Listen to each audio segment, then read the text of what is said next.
It's time for the B-A-Q-A. A, the B-A-Q-A. What you say? The B-A-Q-A. Just Tiffany. The B-A-Q-A. Manday had her baby, and his name is Remy. Give this girl a record deal, because I'm ready for prime time. This is BAQA. We don't have Mandy today because Mandy had the baby. Mandy had the baby, and he is so beautiful. If you follow her, Mandy with an I, money, on the IG, you will see a picture of her most beautiful, amazing baby. So now she's got two. She's got Rio and she's got Remy. We love an alliteration queen around these parts. So as a result, I'm here to act up all by myself and lonesome, but I'm going to represent well for you, Mandy. Don't you worry, sis. We're still doing BAQA. So we are going to take your questions because I have some answers, but remember, I'm not your financial planner. I'm not your doctor. I'm not your attorney. I'm not anybody that you give money to in order to answer your question. So that means sue somebody else. Take what I say with the smallest of grains of salt and be well. All right. First question is a moolah question and straight from the IG. So if you've got questions, honestly, you can hit us up, Brown Ambition Podcast on IG, the BA Podcast on Twitter, brownambitionpodcast.com, and click contact us or ask us anything.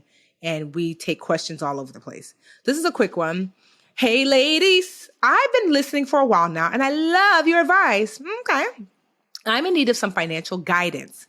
This year, I have done a lot of work on my home, roof, gutters, siding, bathroom.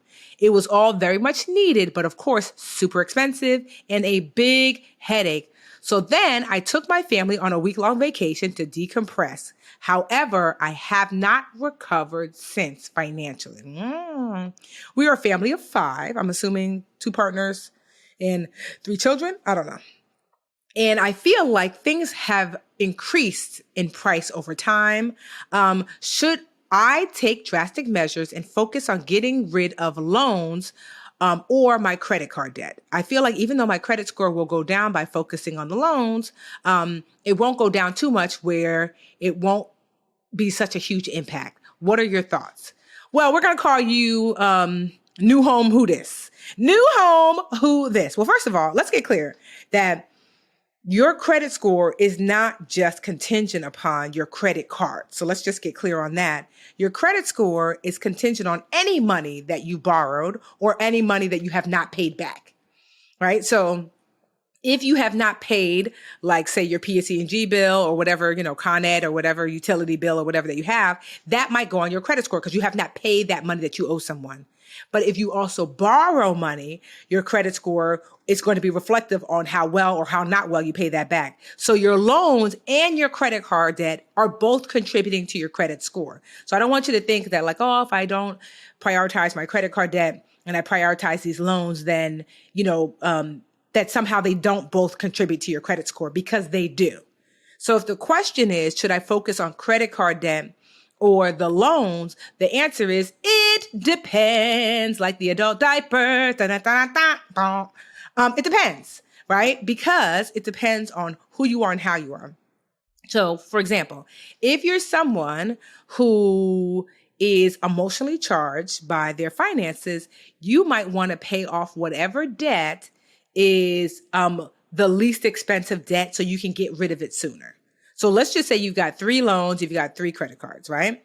And loan 1, 2, 3, 100, 200, 300, 4, 5, 6, 400, 500, 600. And you're like, you know what? I'm going to focus on paying off the loans or paying off the debt that I owe that has the smallest balance first. I'm going to pay off that $100 debt first. And then I'm going to work on the 200, then the 300, then the 400, 500, 600. So if you're someone who needs that like extra boost of confidence that comes with paying off debt, and the smaller debt first, then certainly you could do that. You could use a method called the snowball method. That's when you list your debt from lowest to highest, and you basically pay the minimum to everybody except for that lowest debt. The lowest debt, you pay its minimum, plus you give it any extra money that you used to give to other debts. So let's just say its minimum, and you find another $200 that you can put toward that debt. So by the first month, you'll get rid of that first debt because it's only $100 anyway. Then you roll over that full payment to the second lowest debt. The second lowest debt is going to get the first lowest debt's minimum. It's going to get its own minimum plus that extra $200 you have from your budget. So it's going to get like 3 payments in one. And when that's paid off, you roll over to the third lowest debt and you continue until you pay it off. The benefit to paying off via the snowball method is as you get to debt with higher and higher balances, you start to collect minimum payments from prior debts that you've paid off along the way. You see? So that's if you're someone who is like me, I need to emotionally check things off my list. So I like the snowball method to start. Now, if you're someone who's just super logical, let's just say you have this accounting kind of brain, mathematical brain, you might want to do something called the avalanche method and pay off the debt first that's costing you the most. And you know a debt is costing you the most because the interest rate is highest. So you're going to do that same method, paying off one debt at a time while paying the minimums to everything else. But instead of the lowest debt being paid off first, it's the debt with the highest interest rate that's going to be paid off first, because the debt with the highest interest rate is the debt that's costing you the most. So if you have a debt with like a 30% interest rate and then you have a debt with a 5% interest rate, you might say, you know what, I'm actually going to focus on the 30% interest rate debt first, because that debt is costing me a lot of money. For every dollar I owe them, they charge me 30 cents, whoo child. So I like to do sometimes a mix of snowball and avalanche. So I like to see what debt can I pay off fairly quickly first, relatively speaking, and then slowly move toward debt that's costing me more money because the interest rate is higher. So that's what I would do. But I would definitely set a plan. I would also automate those payments and check in with it monthly. And good luck to you. But you definitely want to, you've gone on your vacation, you have your beautiful house, so sit down and enjoy it while you start to pay off some of this debt that you owe. Because one of the best ways to give your family a raise is to get rid of debt so you don't have to make that monthly payment. All right, new house, who dis? Okay, hopefully that was helpful. Hopefully that was useful because I'm youthful, but hopefully that was useful because I know what it is. I have been nearly $300,000 in debt. My condo at the time I was in my 20s, I bought it for $220. Then I just finished my master's, and that was like $52,000, give or take, my master's in education. And then I had $35,000 in credit card debt, which was a lot because of a scam that I unfortunately stumbled into. And so it left me, about $300,000 in debt. And it was really scary. So I know how overwhelming debt can be. And it seems like it's like something that you can't get past. But I promise you, that it's one foot in front of the other. It's writing down who you owe how much and what are the terms of the how much, and then slowly working your way through it. I had foreclosure. So kind of like the debt from the home was wiped away because during that time, because it was the recession, they didn't make us pay. Typically, when you lose a home to foreclosure, the debt that you owe, you might still have to pay taxes on the money forgiven, which is horrendous. But thankfully, I didn't have to pay taxes on the $220 because it was I think President Obama or somebody at that time had put a law in place saying you don't have to pay taxes on that money forgiven. Thank God. Because imagine paying 30% taxes on $220,000. That's over $60,000. Your girl didn't have the 200. How I have the 60, So that was one. I was able to get rid of the house, which was hard because I had already paid 5 years worth of a mortgage into it. And then my student loan debt, I was able to basically pause payments because they were federal loans. And then the credit card debt, I just used the snowball method and the avalanche method to slowly but surely pay them down. The credit card debt took me about 3 years of like hardcore going at it to pay it off. And then I worked on my student loan debt much more slowly because I was like, the government can wait. The girl can wait. Okay, the doll can wait. So I'm just sharing that as somebody who has been through owing a lot of money. And now your girl is debt free like a toddler. Your girl is debt free like Remy, like Rio and Remy, Mandy's babies. Okay, I own 2 properties, both of which I bought cash, both of which I renovated cash. My car that I own, I had bought that cash, certified pre-owned. And baby, they used to call it used cars, but we fancy now. Certified pre-owned. I don't have no debt. And I love it here because it keeps my lifestyle, my monthly expenses low. It keeps them low so I can maintain my lifestyle without having to worry about my monthly expenses. To me, let me tell you something about adulting. My thing is, I want to ask myself, I want you to be able to afford this current life, for as long as possible, if not for the rest of my life, my rest of my foreseeable life. And so one of the ways to do that is to try your best not to incur too many monthly expenses. And so wherever I can kind of cut out a monthly expense. So do I have credit cards? Yes, but I pay them off in full every month. I don't finance things like a couch and a desk and a lamp and things like that. Although there have been times when I've done that, but I try my best as my finances has done better to save and buy those things. I know everybody can't buy a house cash or a car cash, but I have worked toward intentionally putting myself in that position with my business, the income I've made from my business, to do so, because I want, no matter how much I make, I want to be able to afford my lifestyle while I make $1 million a year or $100,000 a year or $50,000 a year.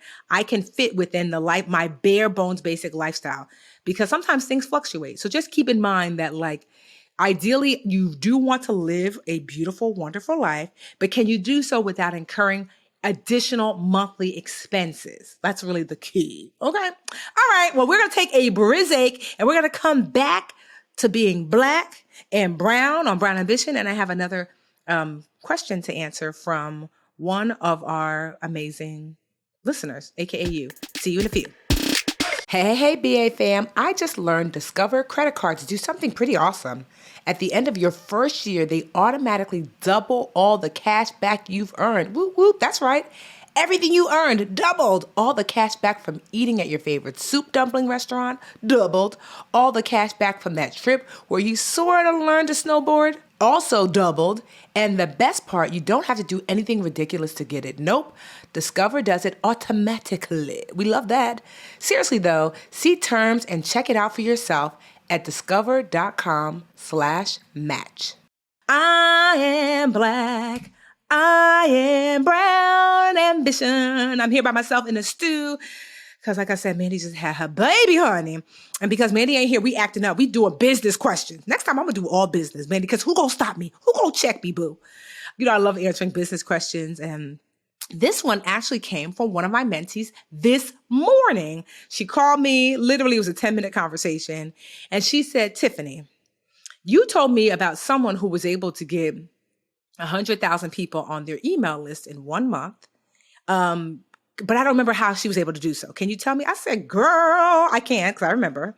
I said, one of my other mentees, she did something that I did. Now, I was not able to get 100,000 people on my email list in a month, but it took about a year, which 100,000 people for this one thing. Okay, well, first, let's dial it back.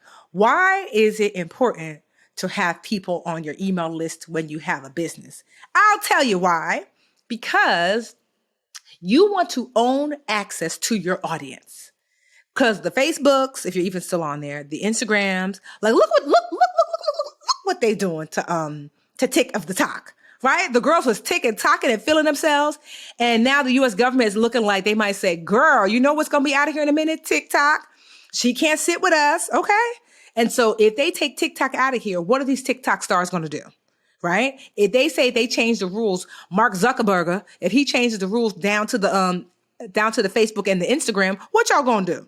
And so one of the things I learned very early on in business is that although you want to use these tools to communicate with your audience, ideally you want to own access to your audience. So what does that mean? It means, can I communicate with my audience without the use of these social media tools that can tell me what to do, right? And so if all your audience exists on social media and no place else, you are in danger, boo. Molly, you in danger, girl. Run, right? You in danger. And so we don't want that.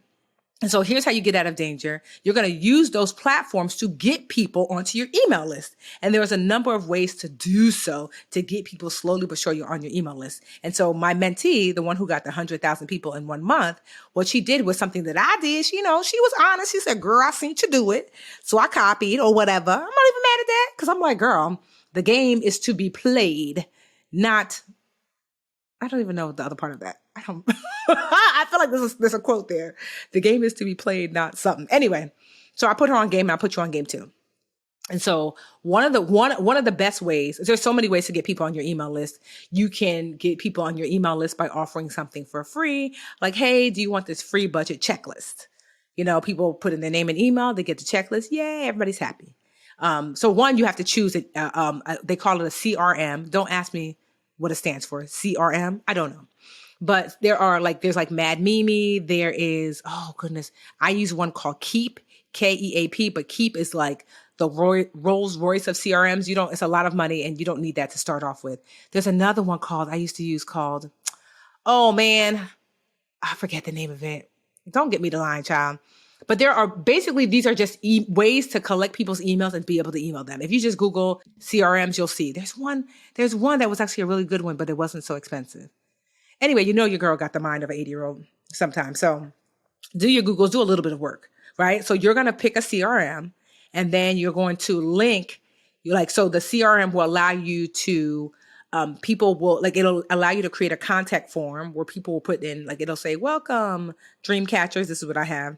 Like, for example, if you want to get a goodie from me, I call my things goodie emails. And one of my giveaways to get people on my email list. If you go to budgetistagoodies.com, for example, you will see it'll say, welcome. Do you want to get a free goodie? Yada, yada, yada, yada. You put your name and your email in.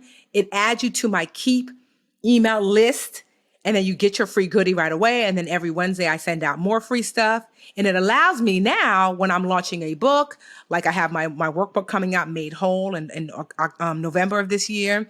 When I'm when my Netflix special came out, Get Smart with Money, I was able to email the people on the list. So having a list means that when I have something to say or share or whatever, I can speak directly to you. Sure, I can post it on social, but I can also land in your inbox. Okay. So you're going to pick a CRM. That's one. Then two, you're going to decide how to get people on. So one is to give them something free. Another free thing that works really great.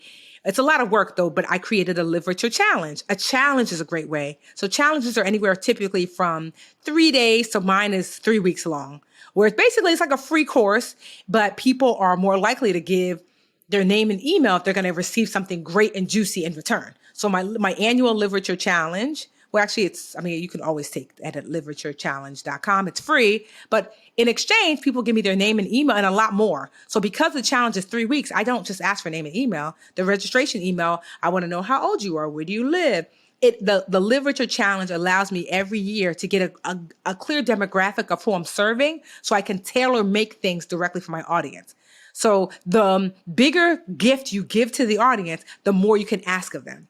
So I like to ask a lot when people sign up for my literature challenges, because then I'm clear about, I'm serving, this is specifically Black women I see on here, ages, 35 to 45. She's educated with a college degree. So as I build things, I know exactly who I'm building things for. So bigger thing you're giving them, more things you're allowed to ask. So I know I'm doing this roundabout way. I'm African. Girl, we don't get to the point. So the way that my friend or my mentee was able to grow her email list in the way that I did too, another way was a quiz. So we talked about 1, a free downloadable, something to give away. 2, a challenge. 3, a quiz. So there's this site called Outgrow, OUTGROW, outgrow.us, I believe. Let me see. Because I think, let me see. Outgrow, O-U-T, out. Well, you know what? If I go to GGWM for Get Good with Money Quiz, GGWM, Get Good with Money Quiz, you could actually go see Outgrow in action. And yes, it's outgrow.us. And so GGWM quiz, you can see my financial wholeness quiz. And what I love about it is that as it is right now, at the bottom, it has a little window and it says, and you can see it publicly, 107,667 people have taken a quiz. So over 100,000 people have taken this quiz in the last almost 2 years, which is awesome. The quiz is literally, it says your financial wholeness quiz. And it says there are 10 questions and each is worth 10%. How close are you to being financially whole? Take the 60-second quiz. Now, what are the things I'm saying here? One, if you're going to do a quiz, what are the people going to get? You're going to get your score. And 2, how long is it going to take me? That's why I have the button says, take the 60-second quiz. Because now someone can decide, do I have 60 seconds? and you know that there's 10 questions. And I love it because I can click on it and the quiz on Outgrow, what I like is, I don't know if there's other options, but I use a thumbs up, thumbs down. So it's going to take you less than 60 seconds to just say, yes, I have a budget. No, I don't have a budget. Yes, I have this. No, I don't have this. And what I love is at the end of the quiz, you can create your own on Outgrow is, it'll like, so I'm just telling myself, I'm saying no, that I don't have any of these things. And Outgrow is going to give me a score of so before I get my score, guess what Outgrow asked me for? They're like, girl, before you get your score, put your name and your email in. Boom, collected their name and email. After they've taken a quiz, so they're already invested. They're like, girl, I want to know my score. And it says, Tiffany, your financial wholeness score is 0%. Wah. But the good thing is that I have on here, like you can get, it says, want to stay and get 100% whole, pre-order made whole, the practical guide to reaching your financial goals, a companion to my New York Times bestselling book, Giga of Money here. So you click on here and guess what? It takes you to pre-order the book. So what I love about quizzes is two things I was able to accomplish with this quiz. I got your name and your email added to my list. And then at the end, I can tell you about my new book that comes out in November. How awesome is that? And then you might want to pre-order it. So it can lead to pre-orders. So Get Good with Money did really well in large part because I was able to collect a lot of name and emails prior to the book coming out for people who I knew were interested in something called financial wholeness. Because the purpose of my two books, Get Good with Money and Made Whole, is to get you to understand there's something called financial wholeness, and you may or may not be financially whole, but I can help you get there with these tools. So do you see, it primes you to say, hey, I'm not quite financially whole, but hey, Tiffany can help. Here's the tool. And then on top of that, even if you don't get the book, adding your name and your email to my list means I can tell you about the book or other products and services I have later. So having access to my audience is so critical. But do you see how that one quiz, it answered so many business questions. Do I have access to this audience member? Yes. Do I get to tell them about a product or service I have? Yes. Do they get to understand more about me by taking the quiz? Yes. Do they get to potentially purchase the thing at the end? Yes. That one quiz does like 5 things. Is that 4 things? 4 things, right? And so that's a quiz it's an awesome way to get people on your email list. Now, the thing is, the reason why my mentee was able to get 100,000 people in 1 month is because she has over 2 million people on TikTok that follow her. And she goes viral quite often. So I don't have 2 million people on TikTok. I don't even know if I have 10,000, maybe like 2,000. So it took me longer to get to 100,000 people on my quiz, but that's okay.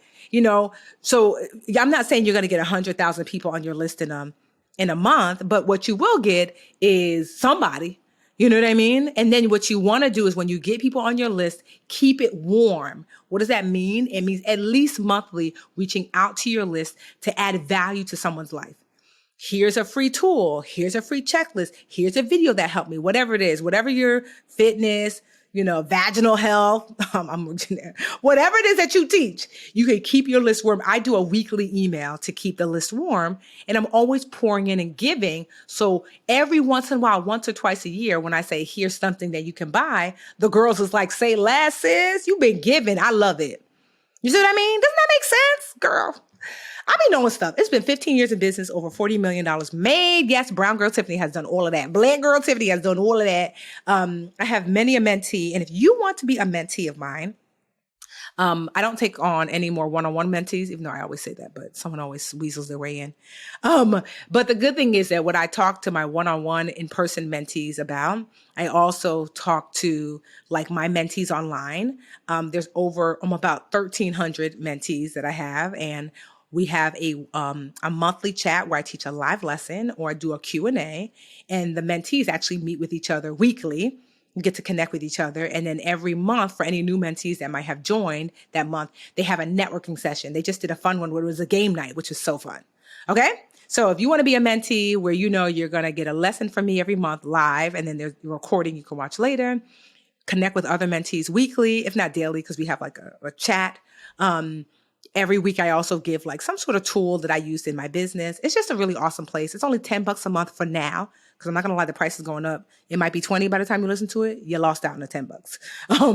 But it's $10 a month currently right now as I'm speaking. And it's available at mymentortiffany.com. That's mentortiffany.com. We'll put it in the show notes. But yeah, if you want if you want my body and you think I'm sexy, name that artist. Tweet me. Who sang that song? Some of y'all are too young. You're too young. That song was a jam back in the day. So if you have a question and you want it answered, hit us up, Brown Ambition everywhere, and we will help you. And I will try my best to pour into you questions about business, questions about money, questions about career. We are here for you.